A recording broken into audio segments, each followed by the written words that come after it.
ನಮಸ್ಕಾರ ಎಲ್ರಿಗೂ. ನಾನಿವತ್ತು ಮನೆ ಮದ್ದು ಹೋಮ್ ರೆಮಿಡಿ ಹೇಗೆ ಮಾಡೋದು, ಕೆಮ್ಮು ಮತ್ತು ನೆಗಡಿ, ಶೀತ ಇಂಥವಕ್ಕೆ ಹೇಗೆ ಮಾಡೋದು ಅನ್ನೋದನ್ನು ಹೇಳ್ಕೊಡ್ತಾ ಇದ್ದೀನಿ. ದೊಡ್ಡ ಪತ್ರೆ ಒಂದೆರಡು ಎಲೆ, ವಿಳ್ಯದೆಲೆ ಒಂದೆರಡು, ಮತ್ತು ಲವಂಗ ಒಂದು, ಮೆಣಸು ಎರಡು, ಇಷ್ಟು ಮಾತ್ರ ತಗೊಂಡು ಅದನ್ನು ಹೇಗೆ ಮಾಡೋದು ಅನ್ನೋದನ್ನು ನಾನಿವಾಗ ನಿಮಗೆ ತೋರಿಸ್ತಾ ಇದ್ದೀನಿ. ಇದನ್ನು ಮಾಡಿಕೊಂಡ್ರೆ ಮಕ್ಕಳು ಬೇಗ ಗುಣಮುಖರಾಗ್ತಾರೆ. ನಾನಿಲ್ಲಿ ದೊಡ್ಡ ಪತ್ರೆ ಎಲೆ ನೋಡಿ, ಇದನ್ನು ಸ್ವಲ್ಪ ಬಿಸಿ ಮಾಡ್ಕೊಂಡಿದ್ದೀನಿ. ಮತ್ತು ವಿಳ್ಯದೆಲೆ 2 ತೊಗೊಂಡಿದ್ದೀನಿ. ಆಮೇಲೆ ಇದು ತುಳಸಿ ದಳ, ಇದು ಒಂದು 10 ಎಷ್ಟು ತೊಗೊಳ್ಬೇಕು. 2 ಮಕ್ಕಳಿದ್ದರೆ ಒಂದು 4 ಡ್ರಾಪ್ ಅವರು ಬರಬೇಕಾಗುತ್ತೆ. 2 ಲವಂಗ, ಮೆಣಸು, 1 ಲವಂಗ ತೊಗೊಂಡಿದ್ದೀನಿ. ಇಷ್ಟನ್ನು ಹಾಕ್ಕೊಂಡು ನಾನಿವಾಗ ಇದನ್ನು ಜಜ್ಕೋಬೇಕು. ಇದರಲ್ಲೂ ಕೂಡ ಔಷಧಿ ಗುಣ ಇರುತ್ತೆ. ಮಕ್ಕಳಿಗೆ ಕೊಡಿಸೋದ್ರಿಂದ ಸ್ವಲ್ಪ ನೋಡಿಕೊಂಡು ಇದು ಮಾಡ್ಕೊಳ್ಳಿ. ಇದನ್ನು ತೆಗೆದುಬಿಡಿ, ತುದಿನೂ ತೆಕ್ಕೊಂಡು ಆಮೇಲೆ ಈ ತೊಟ್ಟನ್ನು ತೆಗೆದುಬಿಡಿ. ಈ ವಿಳ್ಯದೆಲೆನ ಈ ಥರ ಪೌಡ್ರ್ ಮಾಡ್ಕೊಳ್ಳಿ, ಪುಡಿ ಮಾಡಿಕೊಂಡು ಜಜ್ಕೋಬೇಕು. ಹೀಗೆ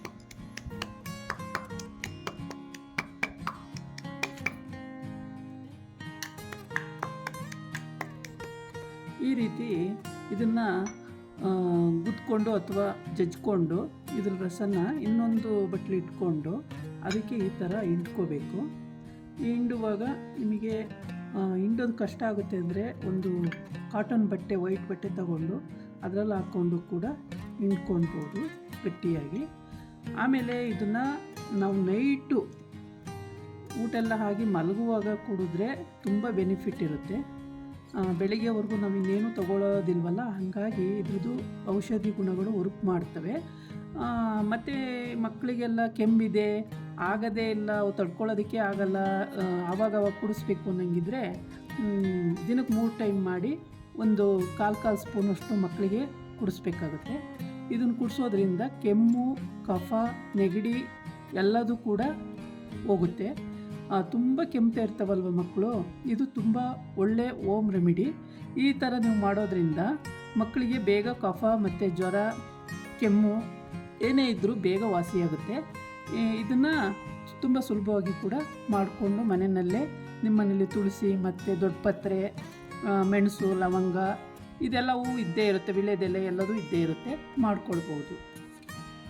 ಇದೇನಾದರೂ ನಿಮಗೆ ಗುದ್ದಕ್ಕೆ ಅಥವಾ ಜಜ್ಜಕ್ಕೆ ತುಂಬ ಕಷ್ಟ ಆಗ್ತಿದೆ ಅಂದ್ಕೊಂಡ್ರೆ ಇದಕ್ಕೆ ಒಂದು 2-3 ಡ್ರಾಪ್ ನೀರು ಹಾಕ್ಬಿಟ್ಟು ಗುದ್ಕೊಂಡ್ರೆ ತುಂಬ ನುಣುಪಾಗಿ ಇದರಲ್ಲಿರೋಂಥ ಔಷಧಿ ಗುಣಗಳೆಲ್ಲ ಪುಡಿ ಲಿಕ್ವಿಡಲ್ಲಿ ಬರ್ತದೆ. ನೋಡಿ, ಈ ಥರ ಹಿಂಡಬೇಕು, ಚೆನ್ನಾಗಿ ಹಿಂಡ್ಕೊಳ್ಳಿ. ಆಮೇಲೆ ಬೇಕಾದರೆ ಈ ರೀತಿ ಅದಕ್ಕೆ ಚಿಕ್ಕದು ಇದ್ರ ಪೀಸ್ಗಳು ಬಿದ್ದಿದೆ ಅನ್ನಂಗಿದ್ರೆ ಸೋಸೋದು ನೆಟ್ಟಿರುತ್ತಲ್ಲ, ಅದು ಸೋಸ್ಕೊಂಡು ಕೂಡ ಮಕ್ಕಳಿಗೆ ಇದನ್ನು ಕುಡಿಸ್ಬೋದು. ತುಂಬ ಬೇಗ ವಾಸಿಯಾಗುತ್ತೆ. ಕೆಮ್ಮು, ಕಫ, ನೆಗಡಿ ಏನೂ ಇರಲ್ಲ. ದೊಡ್ಡವರು ಕೂಡ ಇದನ್ನು ಉಪಯೋಗಿಸ್ಬೋದು. ದೊಡ್ಡವರು ಬೆಳಿಗ್ಗೆ ಅಥವಾ ಸಂಜೆ ರಾತ್ರಿ ಮಲಗುವಾಗ ಉಪಯೋಗಿಸಿದ್ರೆ ಒಳ್ಳೆಯದು. ಮಕ್ಕಳಿಗೆ 3 ಟೈಮು ಕೂಡ ಒಂದು ಅರ್ಧ ಸ್ಪೂನಷ್ಟು ಕೊಟ್ಟರೆ ಬೇಗ ಮಕ್ಕಳು ಗುಣಮುಖರಾಗ್ತಾರೆ. ಹೀಗೆ ಇದನ್ನು ಒಂದೆಟ್ಟಿಟ್ಕೊಂಡು ಅದರಲ್ಲಿ ಹೀಗೆ ಸೋಸ್ಕೊಬಿಟ್ರೆ ಅದರಲ್ಲಿರೋ ಅಂಥ ಈ ಸಣ್ಣ ಸಣ್ಣ ಪೀಸಸ್ ಎಲ್ಲ ಉಳ್ಕೊಳ್ಳುತ್ತೆ. ನೋಡಿ, ಇದು ಪ್ಯೂರ್ ಇದೆ.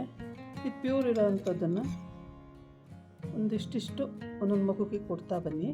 3 ಟೈಮು, ದಿನಕ್ಕೆ 3 ಟೈಮ್ ಕೊಡ್ತಾ ಬನ್ನಿ. ಕಫ, ನೆಗಡಿ, ಕೆಮ್ಮು ಎಲ್ಲ ಹೊರಟೋಗುತ್ತೆ.